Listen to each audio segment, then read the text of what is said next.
शुभ वंदन बच्चों। हिंदी सागर में आपका एक बार पुनः स्वागत है। आज हम अनुच्छेद लेखन का अध्ययन करेंगे। आज के अनुच्छेद का विषय है समय नियोजन। समय नियोजन का अर्थ होता है कार्यों के अनुसार समय का सही विभाजन। तो आज हम इसी टॉपिक को पढ़ेंगे। बच्चों, कभी कभी क्या होता है कि परीक्षा में अनुच्छेद लिखने के लिए संकेत बिंदु दिए होते हैं और कभी नहीं दिए होते हैं। तो अगर अगर आपको परीक्षा में संकेत बिंदु दिए हैं तो आपको उन्हीं को ध्यान में रखते हुए लिखना है। और अगर नहीं दिए हैं तो अर्थ, महत्व, बचाव, उपाय, इन सबको ध्यान में रखते हुए अनुच्छेद लिखना है। जो भी आपको टॉपिक दिया होता है, जो भी संकेत बिंदु आपको दिए होते हैं, उसी पर चार चार पांच पांच लाइनें लिखते हैं। अनावश्यक विस्तार नहीं देते हैं।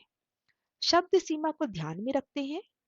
अधिकतर अनुच्छेद 100 से 120 शब्दों में ही लिखा जाता है, इससे ज्यादा नहीं लिखा जाता है। तो यहाँ पर हमें संकेत बिंदु दे रखे हैं। पहला है समय नियोजन का अर्थ, दूसरा है समय नियोजन का महत्व और तीसरा है समय नियोजन से सफलता। अर्थ, महत्व और सफलता, इन पर ही हमने दो दो तीन तीन चार चार लाइनें लिखी है। देखिए किस तरह से लिखा है। समय का सदुपयोग ही जीवन की सफलता का मूल मंत्र है। सदुपयोग मतलब उचित प्रयोग। कार्यों के अनुसार समय का विभाजन कर लेना चाहिए। समय का चक्र निरंतर चलता रहता है। कोई भी वस्तु फिर से पाई जा सकती है, परंतु बीता हुआ समय लौटाया नहीं जा सकता।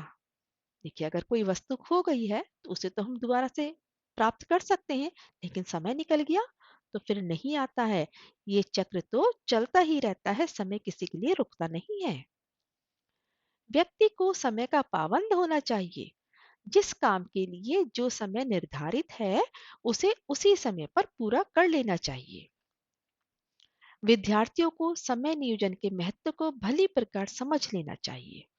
विद्यार्थियों के लिए खास तौर से समय को समझना बहुत जरूरी है। अगर हम सुबह का काम शाम पर छोड़ देंगे और शाम का फिर अगली सुबह पर छोड़ देंगे तो समय तो निकलता चला जाएगा और आपका काम वहीं पड़ा रह जाएगा।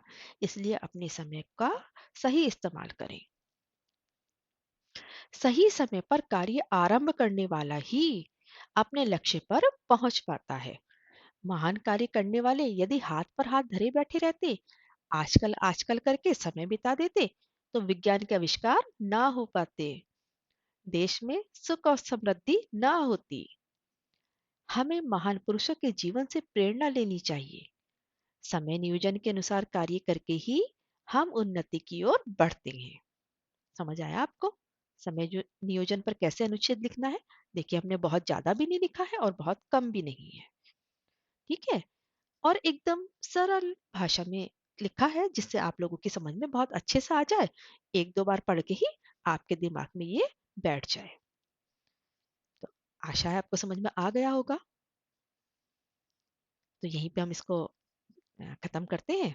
और आपको अगर पढ़ाया हुआ समझ में आता है तो मेरे चैनल को सब्सक्राइब करिए, कमेंट करिए, शेयर करिए। खुश रहिए, स्वस्थ रहिए। धन्यवाद।